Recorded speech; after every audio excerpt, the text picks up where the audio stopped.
Bonjour. Donc, Leïla et Wakil m'ont demandé de jouer les maîtres de cérémonie pour introduire la séance de l'après-midi. Donc, cet après-midi, nous allons parler de l'évolution du droit international. Donc, après les voyages en Égypte auxquels nous avons été conviés ce matin, nous allons effectivement aborder des questions peut-être moins moins rien du tout, me dit Marc-André Reynolds. On va peut-être moins voyager, encore que vous verrez, peut-être allons-nous on peut voyager.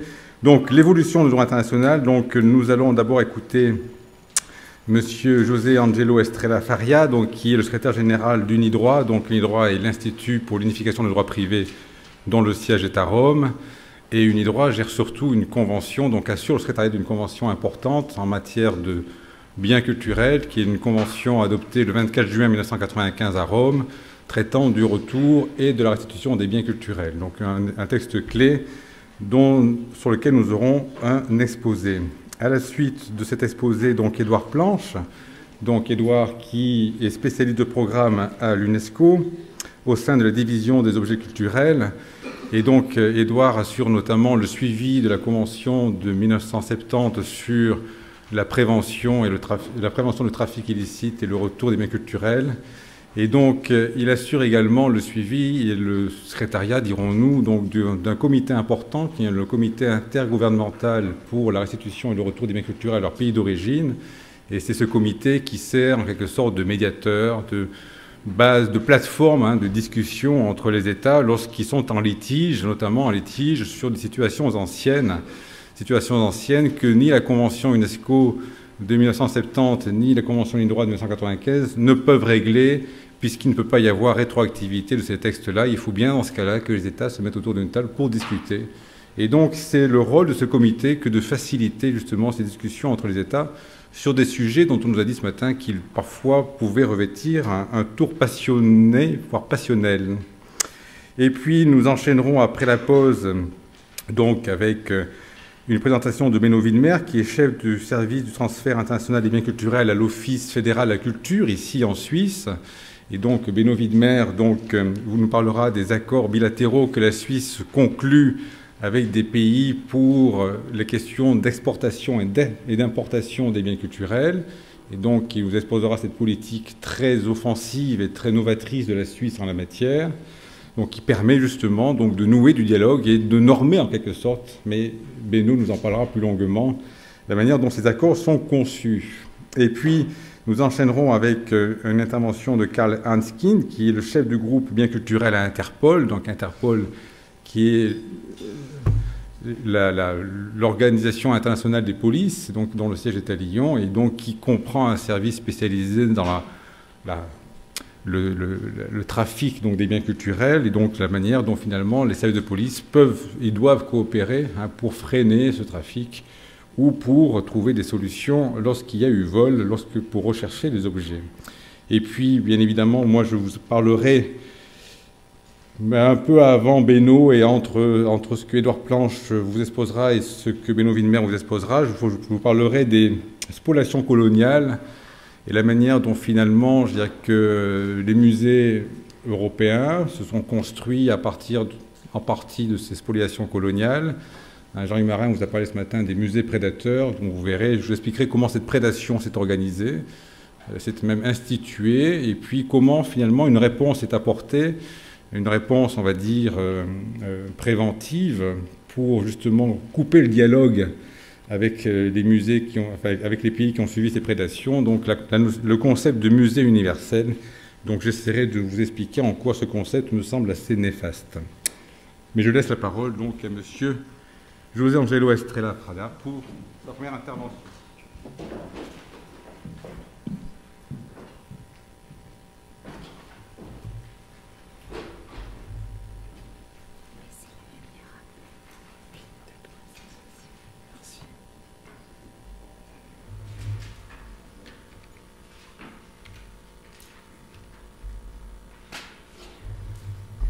Merci beaucoup, Monsieur Negri.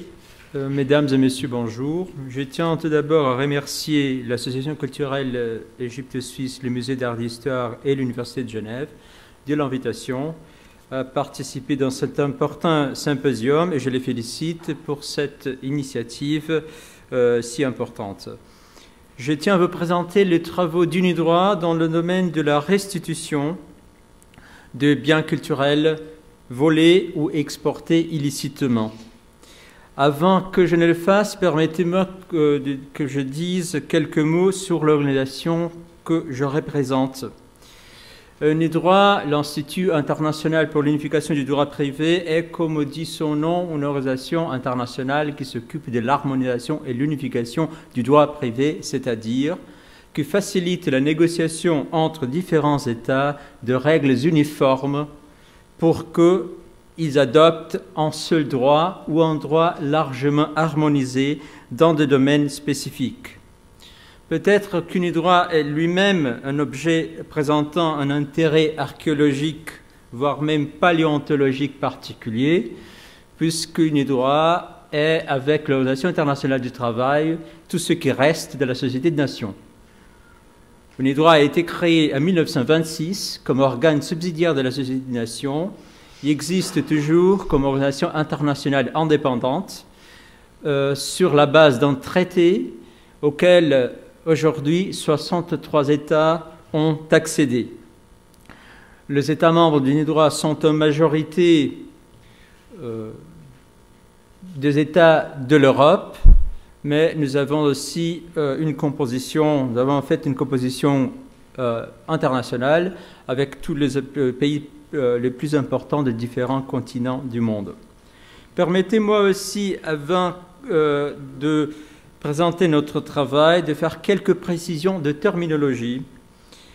Vous verrez que j'ajoute un peu la confusion. On se plaignait ce matin de la diversité de concepts, d'objets, de pièces. Je rajoute un troisième, ou peut-être même quatrième concept, c'est la terminologie que nous employons nous. On parle de biens culturels. Et on parle de biens culturels parce que nous, en tant que juristes, nous utilisons les outils de notre métier. Et les termes tels que pièces ou objets, qui peuvent être très utiles à décrire certaines choses pour les non-juristes, n'ont pas trop de signification juridiquement. Le droit étant une profession d'un côté compliquée et d'un autre simpliste, on classe les choses comme de biens, et ce qui n'est pas bien n'est rien. Les biens sont tout ce qui est susceptible d'appropriation, et vous verrez déjà que là, je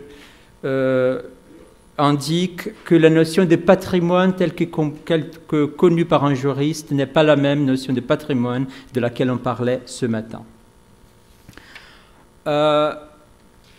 Je compte présenter le travail d'Unidroit et la Convention de 1995, d'abord par la présentation de la situation juridique de la revendication des biens culturels hors des conventions internationales, c'est-à-dire sous l'égide de ce que nous appelons les droits communs.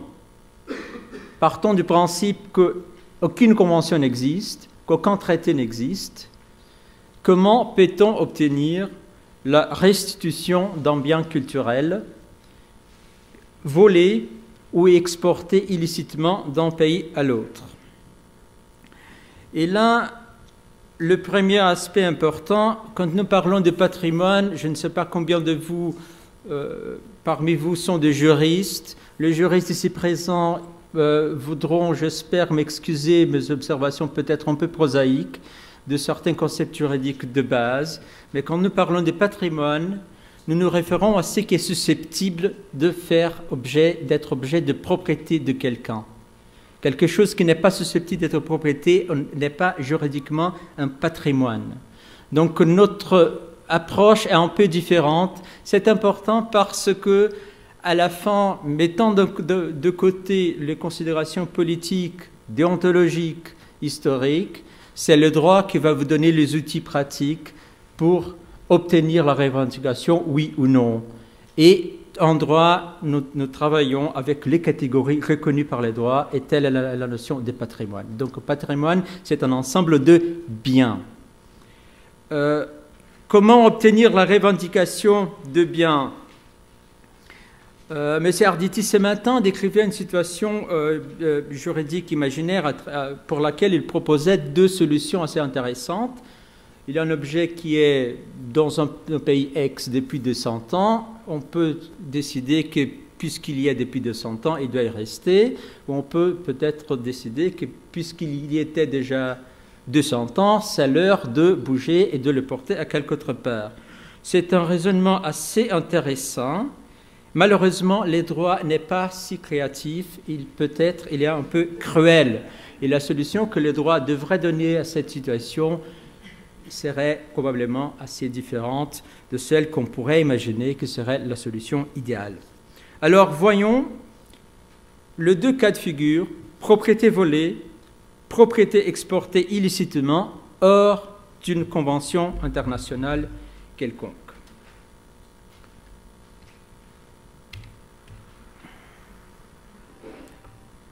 Voilà. Alors, nous avons d'abord un conflit juridique très simple qui est à qui devons-nous protéger? À celui qui a été dépossédé de son droit parce que la chose lui a été volée, ou à une autre personne entière qu'on va appeler ici l'acquéreur de bonne foi. C'est-à-dire c'est quelqu'un qui visite une maison d'enchères, qui paye un prix peut-être assez important pour une chose, dont il n'a aucune idée que cette chose avait été volée de quelqu'un d'autre. Et peut-être qu'il sera le 3e, 4e, 5e ou même 6e acquéreur de ce même objet. À qui doit-on protéger? Ce n'est pas un dilemme nouveau, ça existe dans le pays de tradition juridique romano-germanique depuis plus de 3000 ans. Ça remonte au droit romain et il y a plusieurs principes juridiques qui ont été développés pour soit protéger une partie davantage que l'autre ou de toute façon essayant de trouver une situation de compromis pour ces deux cas. Alors, vous avez d'un côté l'intérêt du commerce, c'est-à-dire on protège l'acquéreur de bonne foi. Ça, c'est un principe juridique aussi, qui est l'intérêt de la sécurité juridique et l'intérêt de la liquidation rapide des obligations. C'est-à-dire, le droit essaye en général de rendre les situations juridiques immuables, c'est-à-dire pas susceptibles d'être mises en cause après un certain temps. C'est disons, une des lignes essentielles de toute législation occidentale en matière de droit privé, c'est de préserver les situations juridiques et la sécurité juridique. Donc, si quelqu'un a acheté un bien en bonne foi, le droit, en général, essaye de préserver le droit de cette personne. Une autre question qui se pose est la question, de l'autre côté, l'intérêt du propriétaire. Vous direz, mais c'est injuste, on m'a volé ma propriété et puis il y a quelqu'un d'autre qui maintenant en tire le bénéfice, simplement du fait qu'il n'a pas su que ça m'a été volé. Oui, c'est comme ça. Dans certains systèmes juridiques, c'est la règle. Il y a d'autres qui protègent davantage le propriétaire. C'est le cas notamment des systèmes juridiques des traditions anglo-saxonnes. Le système juridique des traditions romano-germaniques comme le nôtre, comme le vôtre, comme le mien, je suis brésilien d'origine, protège davantage le acheteur de bonne foi.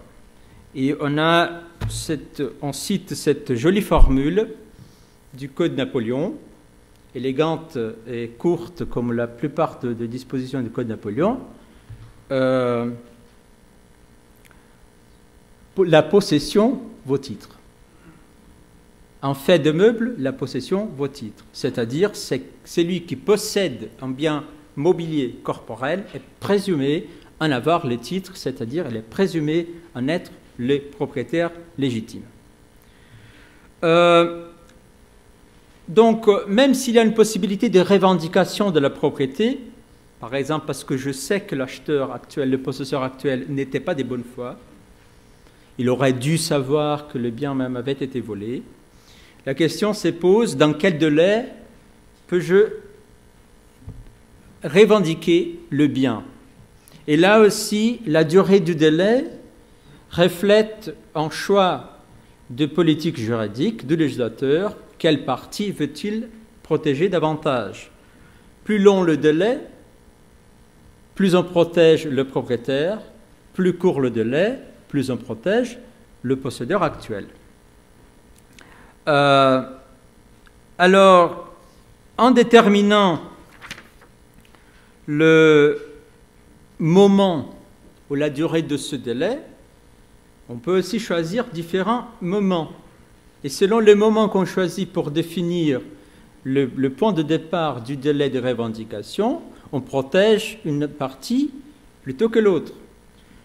Par exemple, si la protection extrême pour le nouveau propriétaire serait de dire le propriétaire d'un bien présumé volé a droit à en demander à revendiquer la propriété dans, par exemple, 3 ans à partir de la date du vol. C'est-à-dire, si vous êtes en Nouvelle-Zélande, on vous a piqué une pièce maori et cette pièce a été apportée à Londres, après revendue, vous aurez 3 ans pour la trouver le possédeur actuel et en demander la restitution. Alors ça protège le possesseur, ça protège mal le propriétaire. Vous pouvez choisir un autre système. On peut choisir comme point de départ du délai de revendication la date dans laquelle vous aurez su de la situation actuelle du bien, où il se trouve. Le bien est disparu et à un moment donné, vous savez, là j'ai découvert, ça a été vendu à Sotheby à New York, ça se trouve maintenant à New York, dans les mains d'un monsieur tel tel. Et à partir de ce moment, vous aurez le délai de revendication. Je vous souligne ça pour représenter les différentes options que chaque système juridique va faire. Et dans un cas international de revendication, vous aurez probablement affaire avec 2 systèmes qui ne seront pas tout à fait compatibles, celui du pays d'origine et celui du pays de destination. Mais on n'a pas fini par là. Quelle est la loi applicable? Prenons le cas de la Nouvelle-Zélande, une pièce maori, volée de Nouvelle-Zélande. Ça, c'est un cas réel. Et la pièce est vendue en Angleterre. On applique quel droit? Le droit de la Nouvelle-Zélande ou le droit de l'Angleterre?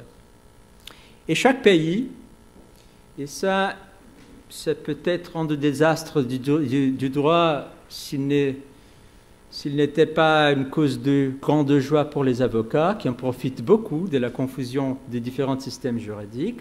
Chaque système juridique a ses propres règles pour déterminer quelle est la loi applicable. Chaque pays a son propre système. C'est-à-dire, vous aurez deux pays pour lesquels la loi applicable sera la loi au jour du vol, c'est-à-dire la loi du pays d'origine. L'autre serait la loi au jour de l'acquisition du bien, c'est-à-dire la loi qui a régi l'acquisition du bien par le possesseur actuel. Si on a acheté à Christie's à Londres, ce serait la loi anglaise. Par notre système, ça aurait pu être la loi de la Nouvelle-Zélande. Ou bien la loi au jour de la revendication, c'est-à-dire la loi du fort du pays où on présente la demande en revendication. Si ça vous paraît compliqué, vous avez tout à fait raison, c'est compliqué, mais c'est la réalité, hors de toute convention. Ça permet donc de résultats tout à fait contradictoires, voire même inacceptables du point de vue de l'un ou de l'autre système juridique. Et ça ne concernait que la situation des biens volés. La situation des biens exportés illicitement a ses propres complications qui sont différentes. Là, vous ne parlez pas d'une situation de vol, personne n'a volé, il y a quelqu'un qui, par méconnaissance ou peut-être même ayant délibéré, décide de ne pas suivre les formalités et la loi applicable dans le pays d'origine, qui, par exemple, empêche l'exportation de tout bien culturel ou de biens culturels d'une certaine provenance ou avec un certain âge. L'exemple que je vous donnais de pièces maoris, c'était le cas qui s'était présenté à un tribunal anglais. C'était des biens exportés illicitement. On ne les avait pas volés. On les avait découverts, on avait négocié avec le propriétaire à l'époque, mais on les a exportés sans en demander une licence d'exportation. Après, l'avocat général de la Nouvelle-Zélande en a demandé la restitution devant les tribunaux anglais, lequel estimait qu'il ne pouvait pas lui concéder la restitution, puisque cela impliquerait, pour le juge anglais, d'appliquer le droit public de la Nouvelle-Zélande, ce qu'un juge anglais ne peut pas faire.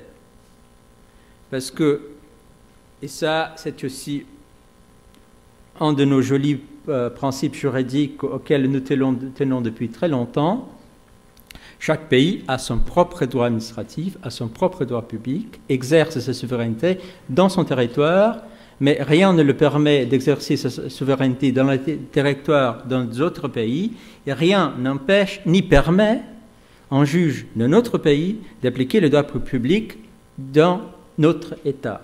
Ça, c'est l'état actuel du droit. Il y a certains développements dans certains pays. Je mentionne par exemple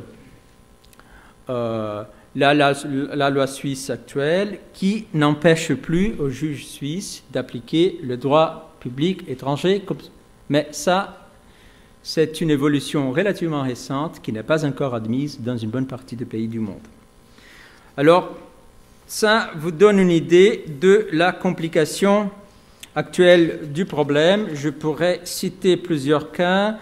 Pour ceux qui sont intéressés, la revue du droit uniforme qu'UNIDROIT publie a, en 2006, publié une étude très intéressante du professeur Paul Lagarde qui présente les différentes, la complexité de la revendication hors du régime conventionnel.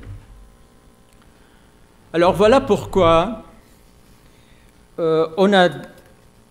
la communauté internationale a décidé que le moment était venu pour développer un traité international pour harmoniser les droits et essayer de faciliter la revendication dans les cas de biens culturels volés ou exportés illicitement.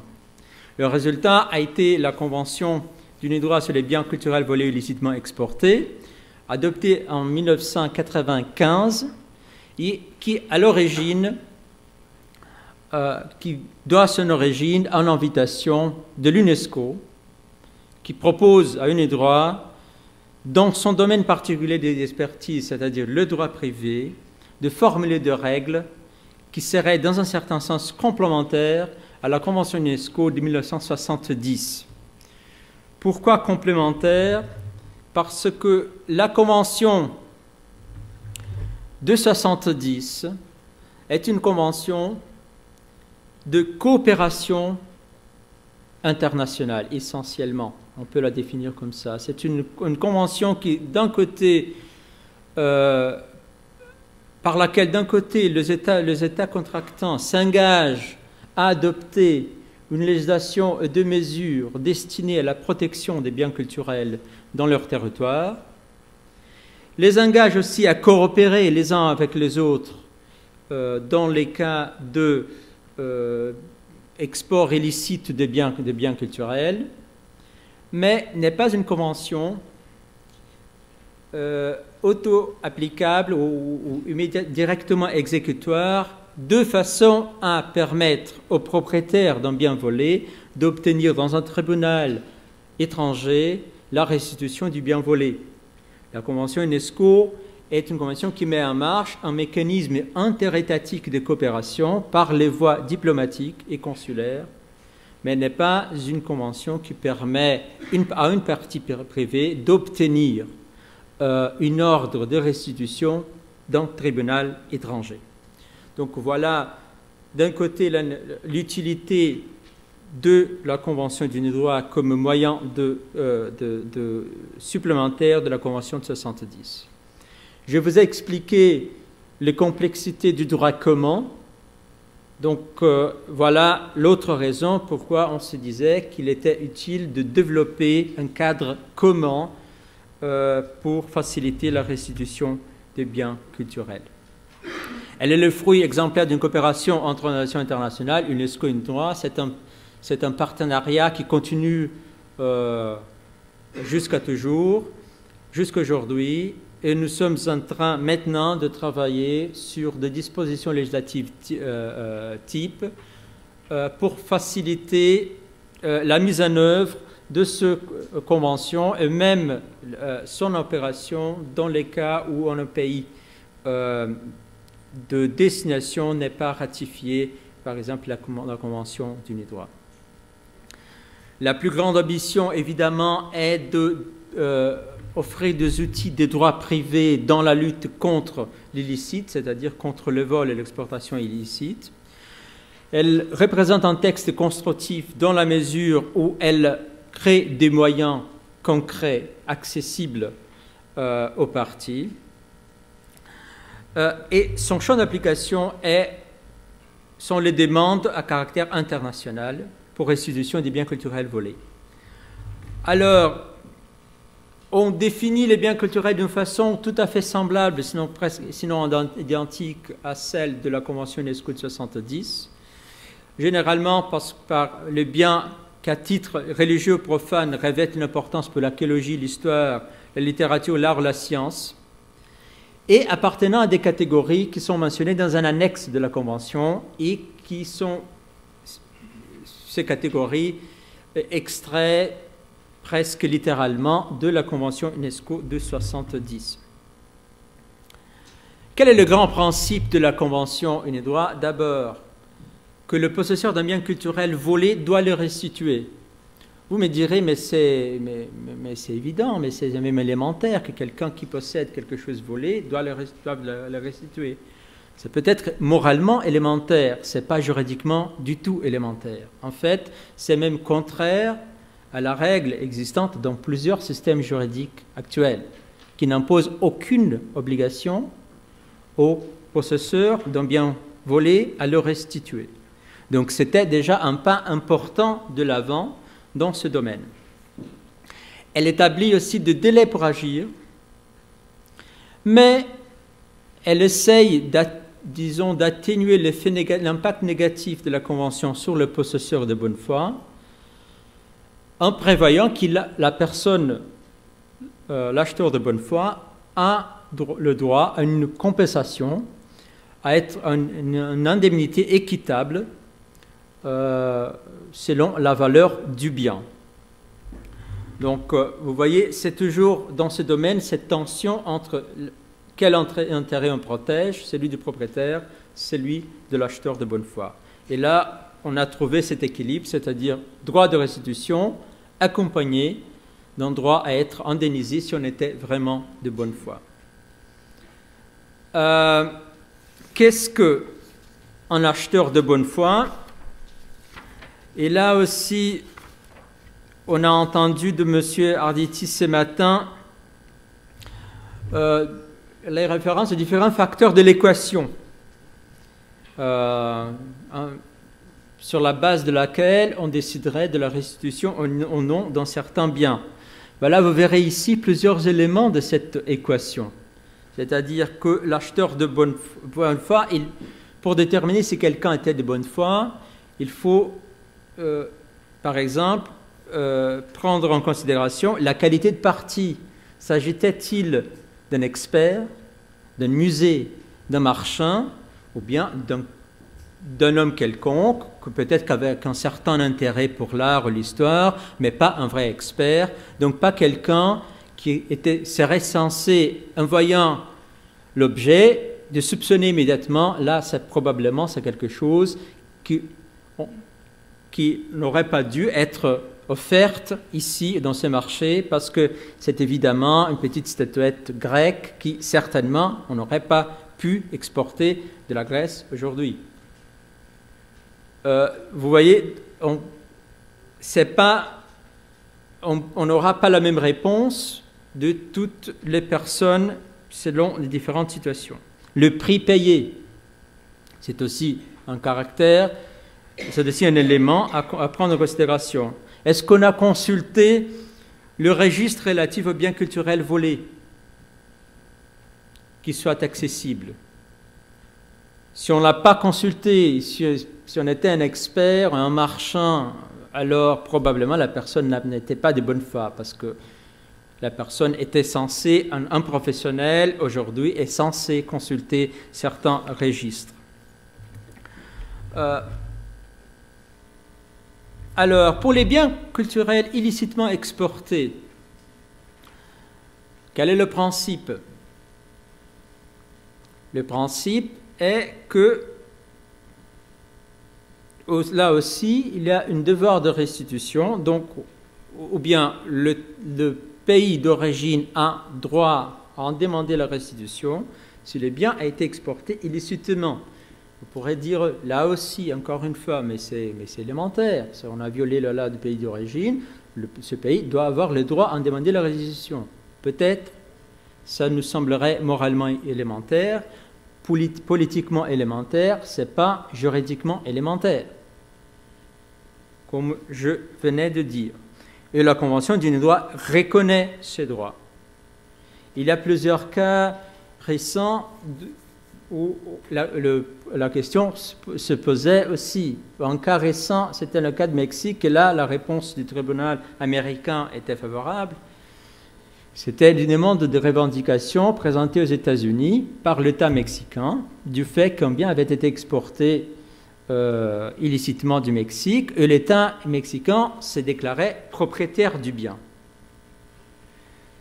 Et on contestait aux États-Unis, et pas seulement dans ces cas, mais même en doctrine et en jurisprudence, qu'un État étranger puisse se déclarer propriétaire d'un bien que lui, l'État, ne possédait pas. C'était un bien qui était en main de quelqu'un, d'un privé, qui en était le propriétaire et le possesseur, et comment peut cet État s'arroger en droit de propriété sur ce bien qu'il ne possède pas.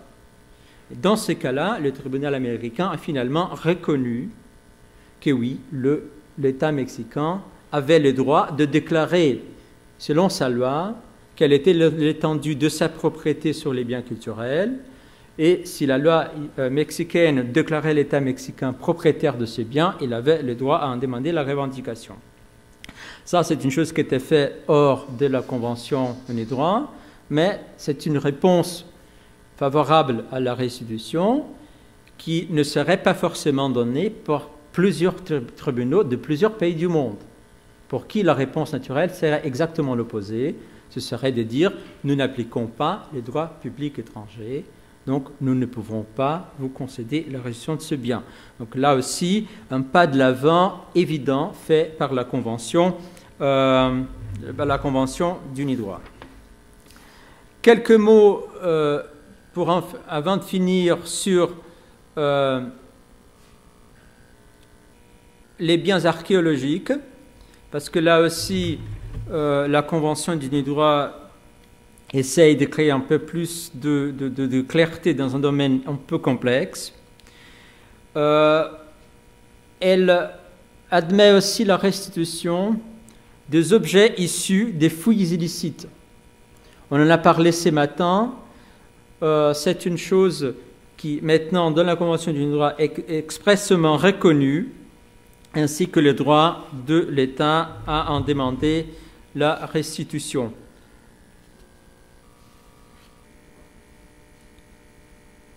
Ce qui est important, avant de conclure, ce qui est important de souligner, sont aussi deux aspects. D'un côté, que la Convention d'Unidroit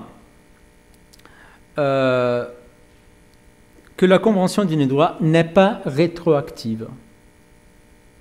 Elle n'est pas rétroactive, c'est-à-dire elle peut servir de base pour une demande de revendication concernant une exportation en licite ou en vol qui a eu lieu après l'entrée en vigueur de la Convention pour l'État en question. C'est important de le souligner parce que les intérêts commerciaux qui se sont violemment opposés à la Convention du droit, et c'est notamment les intérêts de places de marché d'art, accusaient la Convention du droit d'être la cause d'abord de la destruction du marché d'art et même qu'elle allait à la fin vider tous les musées de l'Europe parce qu'elle ouvrait les portes à de demandes de revendications de tous les pays du monde, donc adieu collection égyptienne, adieu collection grecque, adieu collection romaine. Bon, peut-être serait le résultat souhaité par nos voisins à Rome, mais c'était l'argument. C'est un argument absolument faux, puisque la Convention elle-même n'est pas rétroactive. La Convention, ce qu'elle fait, elle crée une sécurité juridique pour l'avenir. Et là, c'est une chose qu'on critique aussi à la Convention de l'autre côté. Le pays source qui critiquait la Convention du droit pour ne pas aller assez loin, parce qu'ils auraient voulu une Convention rétroactive ou ouverte dans le passé. Le compromis qu'on a trouvé dans la Convention du droit est justement celui-ci. Elle est prospective, c'est-à-dire elle n'est pas rétroactive, mais le délai de prescription pour une demande de revendication, il court un délai de 3 ans qui court à partir du moment de la connaissance de la situation du bien et du vol, donc plus favorable aux propriétaires d'origine, soumis à un délai maximal de prescription de 50 ans, lequel, évidemment, le marchand considérait excessif, le pays source considérait pas suffisant, mais ça, c'est l'enjeu de la négociation diplomatique. Où sommes-nous avec la Convention du droit? Aujourd'hui, nous avons 30 États parties, la dernière ratification étant celle du Danemark la semaine dernière. Vous verrez que dans ces 30 États parties, il y a certaines absences significatives de certains pays de marché. Vous pouvez lire vous-même, je ne vais pas citer qui que ce soit. Il y a aussi certaines absences significatives de pays sources, dont on en a parlé, surtout d'un d'entre eux ce matin, très longuement. La raison pour les absences doivent être assez évidentes, 2 observations que je viens de faire à propos de délai de prescription, à propos rétroactivité ou pas. Et il y a aussi la question de le droit à l'indemnité du possesseur de bonne foi que les pays sources questionnent. C'est une convention, d'un autre côté, qui étant complémentaire de celle d'UNESCO, jouit aussi d'un degré d'attention constante du fait de l'intérêt politique pour la discussion au sein d'UNESCO. Vous entendrez plus tard de l'état actuel de discussion à l'UNESCO par M. Planche, qui vous présentera le travail du comité intergouvernemental pour la restitution des biens culturels. Donc, je n'ai pas besoin de me prolonger. Je souhaiterais tout simplement conclure en vous disant, en droit, en fait, et là, excusez-moi la platitude, mais en droit, comme dans la vie, le parfait est l'ennemi du beau. On critique la Convention du droit parce qu'elle ne va pas assez loin d'un côté ou elle ne va pas trop loin de l'autre. Elle a en fait un résultat solide d'une longue négociation à laquelle ont participé des juristes représentant tous les différents systèmes juridiques plus importants du monde, et notamment ceux les plus concernés par la question de biens culturels. Elle est en équilibre aussi assez ingénieux entre des traditions juridiques assez conflictantes dans ce domaine. Et c'est un équilibre aussi qui s'est produit de façon à la rendre aussi acceptable aux différents systèmes juridiques, mais aussi acceptable en principe aux pays sources, aux pays destination. Évidemment, tout cela présuppose un niveau minimum de bonne foi, de compréhension, de tolérance et de réalisme. Je vous remercie.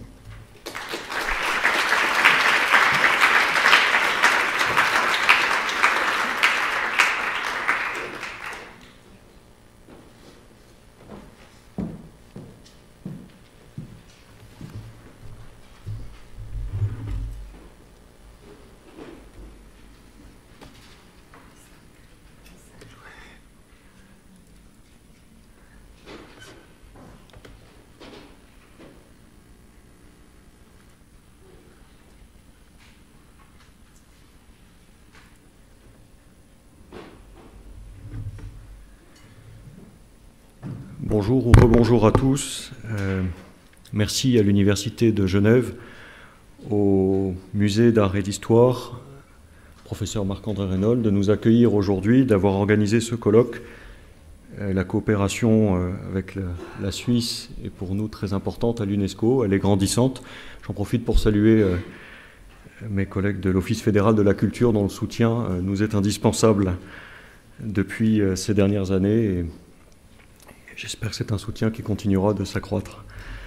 Je vais vous présenter l'activité du comité intergouvernemental de l'UNESCO pour la restitution des biens culturels, et plus particulièrement son origine et son évolution.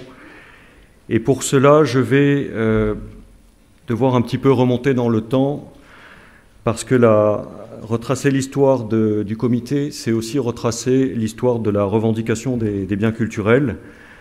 Les discussions en cours, l'actualité, pourraient laisser penser qu'il s'agit d'une problématique récente qui serait apparue dans les convulsions de la Seconde Guerre mondiale. Mais en fait, il faut, par exemple, se référer au traité de Westphalie de 1648, qui contenait déjà des dispositions relatives à la restitution des objets pillés au cours de la guerre de 30 ans.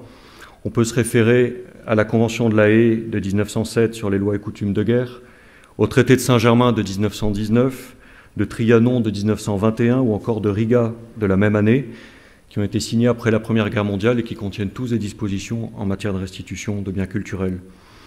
Mais l'un des appuis juridiques principaux, c'est la Déclaration de Londres de 1943, qui résulte des efforts des puissances victorieuses de 1918 pour remédier au déplacement illicite des biens culturels. C'était une réponse des Alliés, en fait, au pillage des nazis durant la Seconde Guerre mondiale. Et cette déclaration de Londres de 1943 contient des dispositions clés en la matière qu'il est intéressant de se remémorer. Et notamment, je vais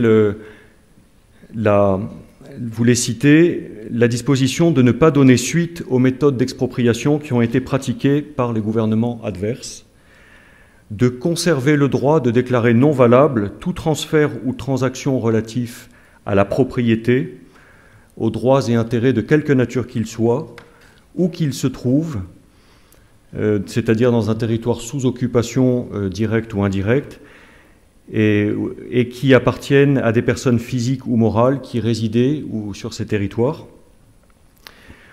On visait là en fait les transferts et les transactions sous forme de pillage ou de mise à sac, mais aussi aux transactions d'apparence légale, y compris avec l'apparence du consentement des victimes. Et nous savons combien de personnes, familles, collectionneurs ont été forcés de vendre leur collection ou de s'en déposséder sous une pression morale ou physique. Donc cette déclaration de guerre de Londres de 1943 a été très importante et immédiatement après la guerre, des mesures ont été prises pour appliquer ces dispositions dans plusieurs pays. En particulier, c'est intéressant dans des pays neutres comme la Suède ou la Suisse. En 1947, c'est un traité de paix avec l'Italie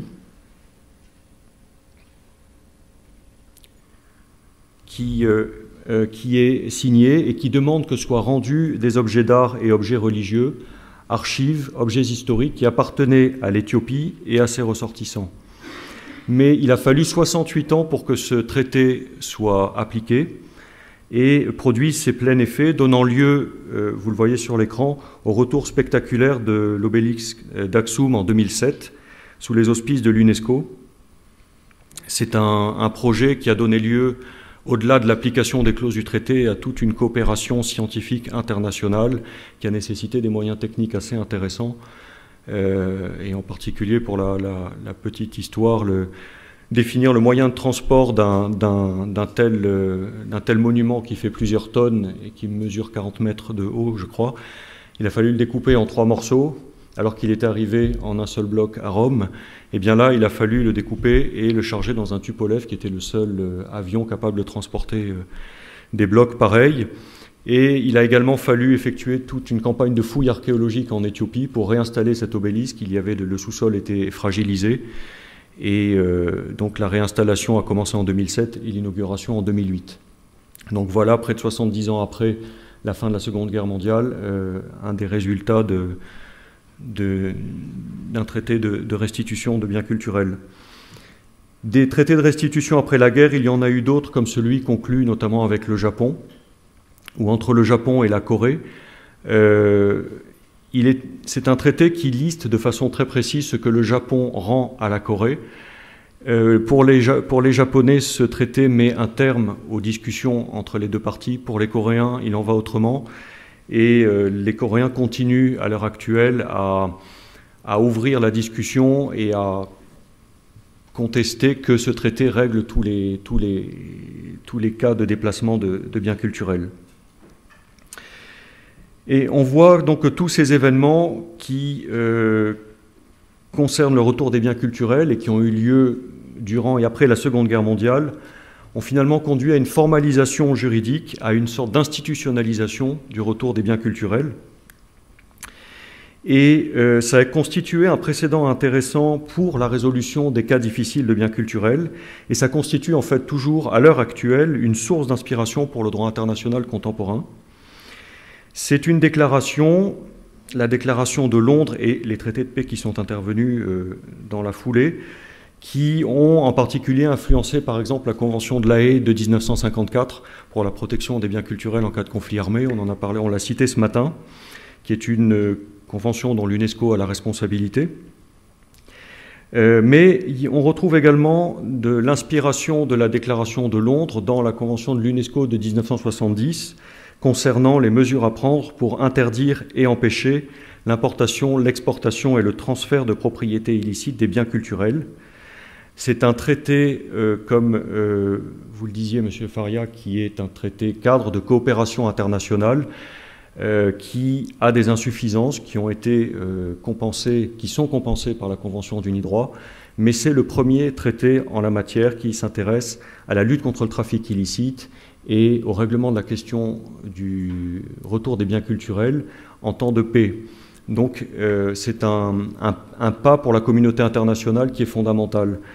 Et ce traité notamment est intéressant parce qu'il encourage tous les États parties, 120 États à ce jour, à exercer toute précaution afin de vérifier la provenance des œuvres. Notamment, c'est une de ces dispositions. Et c'est une règle qui a été reprise dans la Convention d'Unidroit de 1995 dont vous venez de parler. Donc il est expressément demandé aux acquéreurs qu'ils prennent le risque, en fait le risque de perdre un bien culturel s'ils n'agissent pas avec la diligence requise.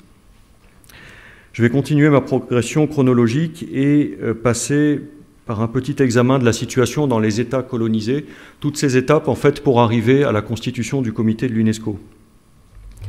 Après les années 60, les acteurs qui étaient impliqués dans la question du retour des biens culturels provenant d'anciens États, d'anciens territoires colonisés et qui venaient d'accéder à l'indépendance ont rapidement établi un parallèle avec de nombreux transferts qui s'étaient opérés en temps de guerre et en temps coloniaux. Et si on met à part les expéditions punitives, les représailles armées, les biens qui ont fait l'objet d'échanges en période coloniale, portaient une vraie valeur au regard du marché de l'art de l'hémisphère nord de la planète, valeur que les pays sources ou que les détenteurs d'origine étaient parfois peu à même de mesurer.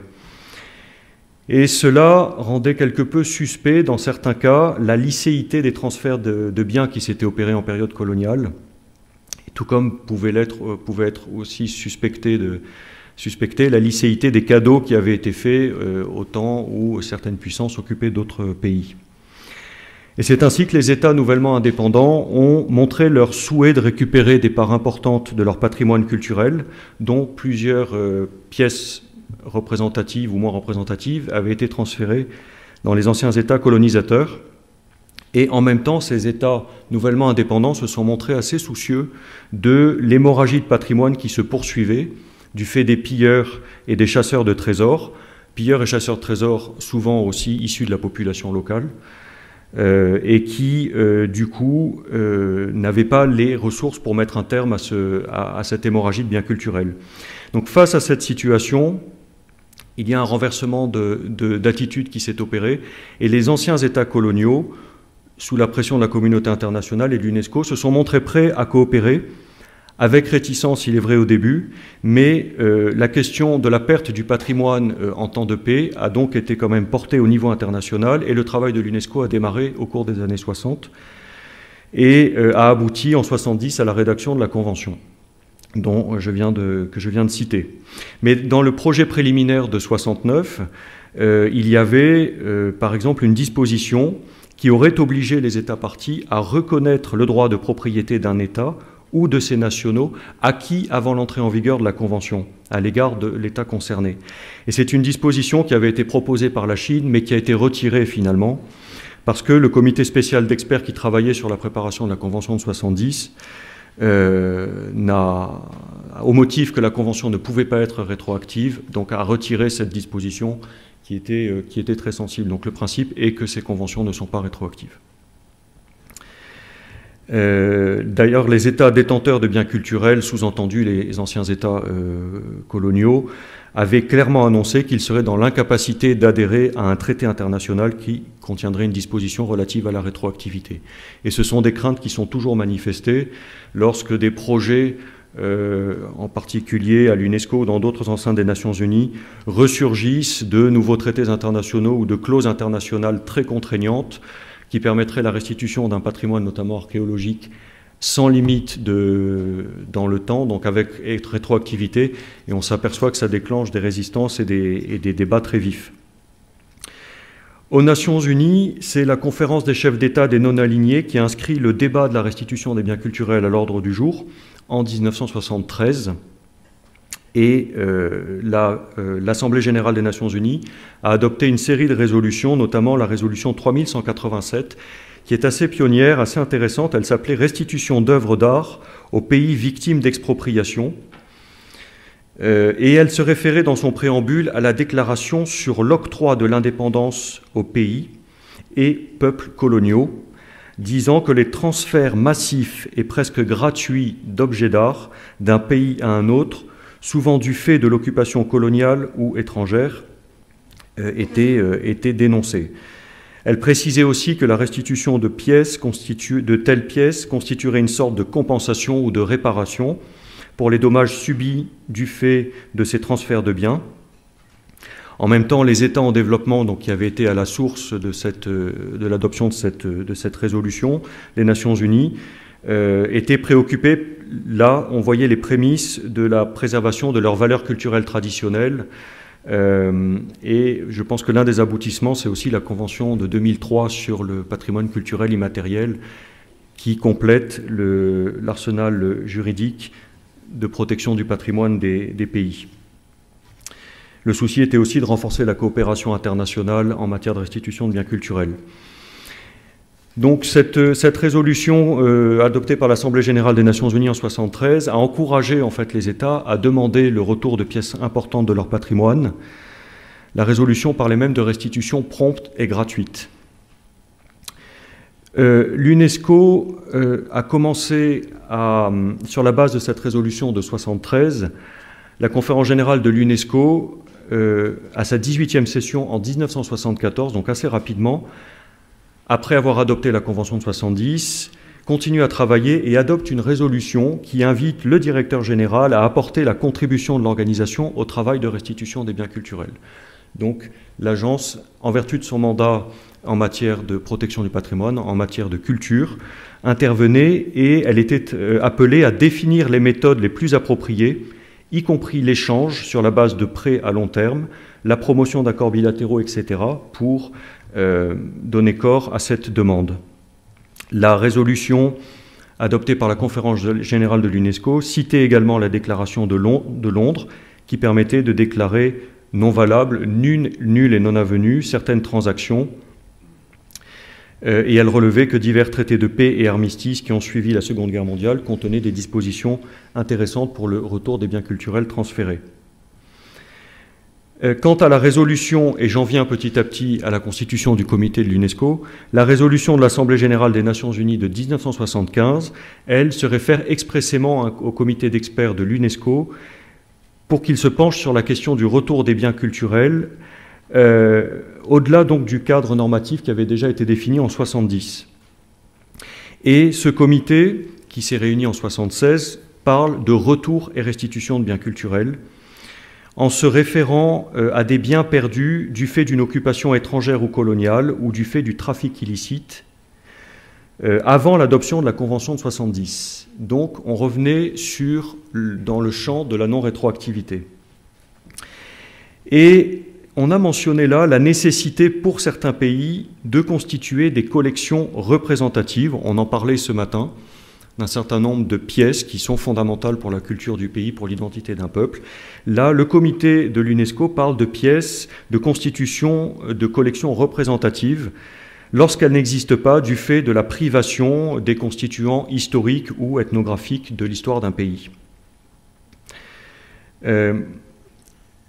La conférence générale s'est saisie du travail de ce comité d'experts, conférence générale de l'UNESCO, et elle a finalement décidé d'établir un organe sous la forme d'un comité intergouvernemental au début de 20 États parties, maintenant de 22.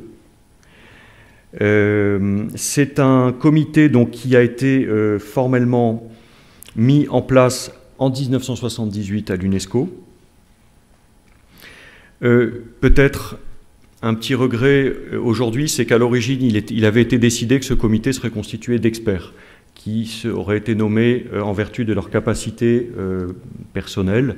Mais on s'aperçoit que dans leur majorité, les représentants des États qui constituent ce comité, qui sont élus pour 4 ans et renouvelés donc tous les 4 ans, ce sont surtout des diplomates, et donc c'est un comité qui a certes une valeur technique, mais qui a une dimension politique, évidemment, du fait de sa composition. Alors, il est intéressant de s'arrêter un instant sur l'évolution de la terminologie depuis les débats à New York, puis à l'Assemblée générale des Nations unies, puis ensuite au Conseil international des musées, avec lequel l'UNESCO a beaucoup travaillé pour préparer les bases de ce comité, et enfin à l'UNESCO. La résolution des Nations unies de 1973 parlait de restitution des objets d'art aux pays victimes d'expropriation. Le comité qui a travaillé, qui a posé les bases du comité, lui, parlait de restitution ou de retour de patrimoine culturel, mais on a vu que la France et l'Allemagne, en particulier, avaient soumis des changements de fond, faisant disparaître le terme restitution et considérant seulement celui de retour.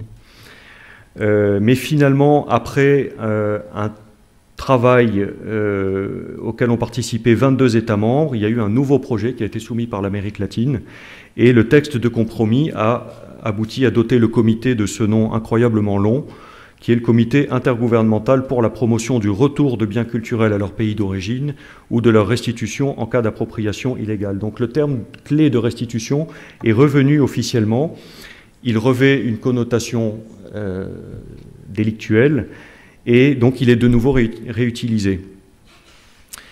Et il ne faut pas sous-estimer tous les enjeux politiques et idéologiques qui ont présidé à la constitution de ce comité. Et en fait, on s'aperçoit que les bases de ce comité n'ont pas satisfait toutes les parties à la discussion. Et le rapporteur de la réunion de l'époque avait même parlé de divergences idéologiques et politiques entre les participants, certains reprochant au statut du comité de refléter une version très européocentrée. De son côté, le représentant britannique avait même jugé regrettable d'avoir à établir ce comité, combien même son rôle était-il consultatif. C'est un comité consultatif qui n'a pas de pouvoir coercitif. Le représentant britannique, le rapporteur britannique, craignait que des considérations additionnelles de nature juridique et politique, qui sont inhérentes à toute transaction opérée à travers les âges et qui concernent les biens culturels, viennent forcément grever le consentement des parties concernées. On s'aperçoit combien la question du trafic illicite a une dimension politique et combien les enjeux autour de la culture sont délicats aujourd'hui. Tout ceci explique que beaucoup des questions qui se posent actuellement au sujet du comité remontent en fait à cette époque où il existait des divergences de vues profondes entre les experts. Mais malgré tout, le comité a pu passer à une phase opérationnelle et l'appréhension qui conduisait à penser que les musées européens seraient vidés de leurs collections a pu être dissipée, puisqu'on a vu qu'il n'en était rien.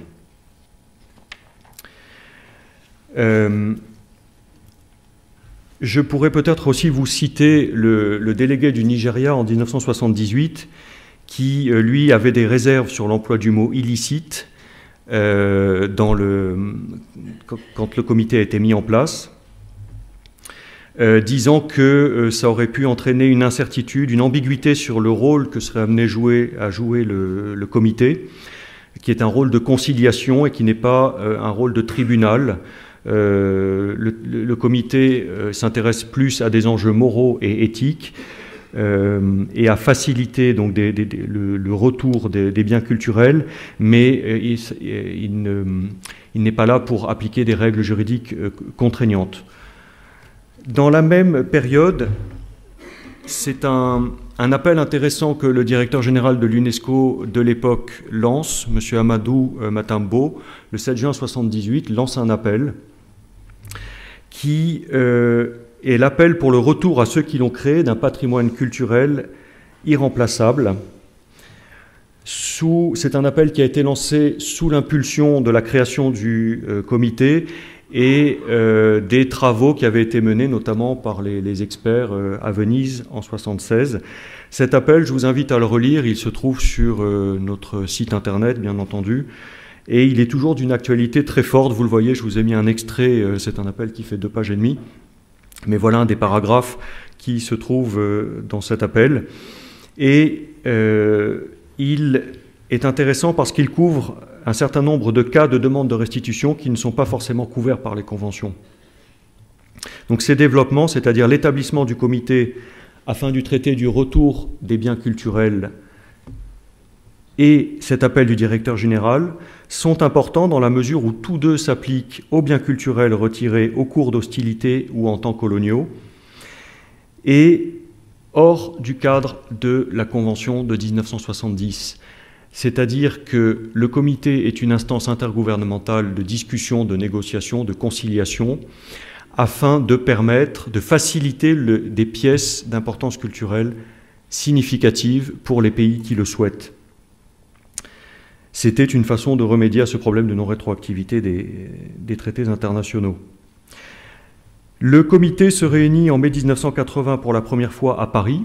Il normalement se réunit sur une base il se réunit tous les 2 ans, mais depuis 2009, les États membres du comité, mais également les observateurs, demandent qu'il se réunisse sur une base annuelle. Et c'est une évolution intéressante qui témoigne du regain d'intérêt de la question des biens culturels, de la lutte contre le trafic illicite et du retour et de la restitution sur la scène internationale.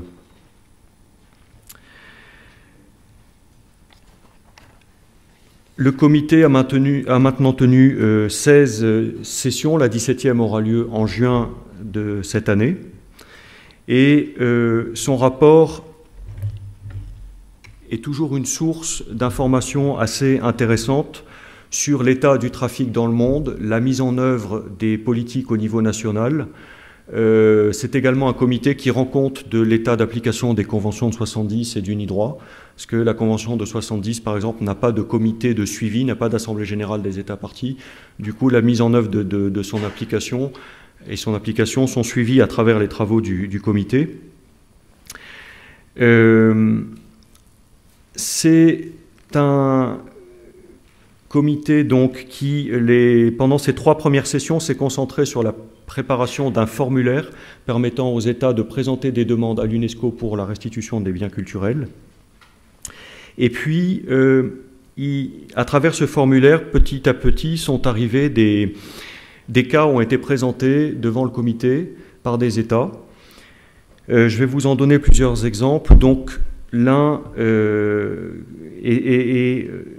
depuis la création du comité, 8 cas en fait ont été présentés. Celui présenté par la RDA en 1987. Non, pardon, c'était la Turquie qui réclamait à la RDA la restitution de tablettes cunéiformes et d'une paire de sphinx, qu'on appelle les sphinx de Bogaskoy. Les tablettes ont été rendues, un des sphinx aussi, mais un autre est toujours à Berlin, donc c'est toujours une affaire qui est en discussion devant le comité et qui, pour le moment, n'est pas en voie de résolution. Un autre exemple devant le comité qui a été résolu par la médiation, c'est un linteau en pierre qui était réclamé par la Thaïlande aux États-Unis. Donc une pièce sculptée assez importante et qui, par le biais du comité, a pu donc être résolue. Un autre exemple intéressant et très récent, puisque la restitution date de mai 2010, c'est le masque Makonde qui se trouvait dans une collection privée suisse et qui, par l'intermédiaire de l'UNESCO, du comité de l'UNESCO, de l'ICOM, mais également des autorités suisses, ont permis d'aboutir à un accord entre la République de Tanzanie et le musée Barbier-Muller. Donc c'est aussi une négociation intéressante qui a eu donc un résultat très récent. Évidemment, on en parle depuis ce matin, les fameux marbres du Parthénon qui ont été présentés devant le comité en 1984 et qui feront l'objet de rapports réguliers devant les États membres à l'UNESCO. Les discussions se déroulent entre le British Museum, qui est détenteur donc de 55% des marbres du Parthénon, également le ministère de la Culture du Royaume-Uni, car bien que le British Museum soit une entité indépendante, le sujet étant éminemment politique, le gouvernement britannique a son mot à dire, et le gouvernement grec, puisque vous savez que depuis la campagne menée par Mélina Mercouri dans les années 80, c'est devenu une grande cause nationale. Alors le nouveau musée de l'Acropole a été inauguré il y a 2 ans, au pied de la colline de l'Acropole. C'est une structure moderne donc, qui est faite pour remettre presque dans son contexte ces marbres, donc en face du Parthénon. Et les marbres sont présentés de telle façon que les pièces originales détenues par la Grèce alternent avec des modèles en plâtre de couleurs différentes qui sont ceux qui sont au British Museum. La question est maintenant de savoir si, à la faveur des Jeux Olympiques de 2012, qui concernent donc le Royaume-Uni puisqu'ils se dérouleront à Londres et la Grèce, patrie des Jeux Olympiques, il n'y aurait pas là une amorce d'accord possible entre les parties. Donc de tous ces exemples, il apparaît que en fait l'une des fonctions premières du comité, ça n'est pas de résoudre les litiges qui se posent dans le monde, puisque 8 cas en plus de 30 ans, ça n'est pas énorme, loin de là. Mais c'est un comité qui, et curieusement, il faut dire que les États qui ont montré le plus d'intérêt pour la création du comité ne sont pas ceux qui l'utilisent. La Tanzanie est le seul État africain qui a présenté une demande de restitution d'un bien culturel. Et les États ne se battent pas non plus pour être membres du comité.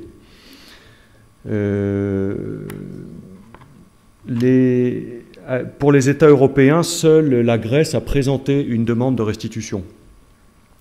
Mais il faut aussi noter que beaucoup de cas de restitution se font en dehors du cadre du comité, en dehors de l'UNESCO, et l'UNESCO s'en réjouit, puisque nous sommes plutôt favorables à une résolution bilatérale des questions, des demandes de restitution, et à une discussion directe entre les parties.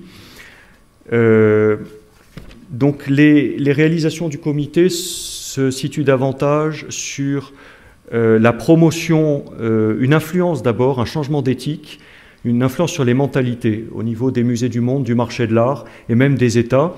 Il faut aussi se dire que quand un État porte un cas devant le comité, il va lui donner une résonance internationale. Donc le comité est un moyen de faire pression publiquement sur une autre partie. En quelque sorte, le cas tombe dans le domaine public. Donc c'est un moyen aussi pour un État de mener une campagne politique et médiatique. Le comité donc est facteur d'influence sur les mentalités. C'est un facteur de coopération dans la mesure où il est là pour donner des conseils aux États sur les nouvelles méthodes de restitution, sur les règles juridiques applicables, sur l'application des conventions. Donc c'est un rôle d'assistance et de conseil, de formation avec l'aide de nos partenaires police, douane et autres pour la formation des personnels au musée au niveau national. Le comité a mis au point plusieurs outils, l'un en coopération avec l'ICOM et Interpol, qu'on appelle les mesures élémentaires concernant les objets culturels mis en vente sur Internet. L'un des rôles du comité, c'est aussi d'être un peu de dénicher, de se tenir au courant des nouvelles formes de trafic. Et l'une des nouvelles formes de trafic, c'est le trafic virtuel par Internet. Donc nous demandons avec nos partenaires que les États interviennent auprès des plateformes de vente aux enchères pour que des alertes soient postées et une information soit donnée aux acquéreurs et aux vendeurs en leur disant que d'acheter ou de vendre un bien archéologique peut être un fait illicite, un acte illicite, de même qu'on ne peut pas vendre des armes ou de la drogue par le biais d'eBay ou des espèces protégées comme de l'ivoire ou de l'écaille. Eh bien, des objets archéologiques peuvent faire l'objet d'une protection particulière. On n'a pas le droit de faire commerce d'objets irakiens, par exemple, depuis les événements d'Irak de 2003. Hélas, la coopération est assez faible. Une fois de plus, la Suisse est un exemple de bonne coopération en la matière. Coopération entre les autorités suisses et eBay, mais le contrôle du marché de l'art est assez difficile. Et quand on voit, par exemple, que les marchands d'art sont tenus, pour ceux qui sont dans des pays qui ont ratifié la Convention de 70, les marchands d'art sont tenus de tenir des registres de police, indiquant l'identité de l'acquéreur, l'identité du vendeur, le prix payé, etc. On s'aperçoit que les dépôts-ventes ne sont pas soumis à cette obligation et que sur pas mal de plateformes de vente de biens sur Internet, il n'y a également aucun contrôle de ce commerce. Donc il y a beaucoup de lacunes dans l'encadrement du marché.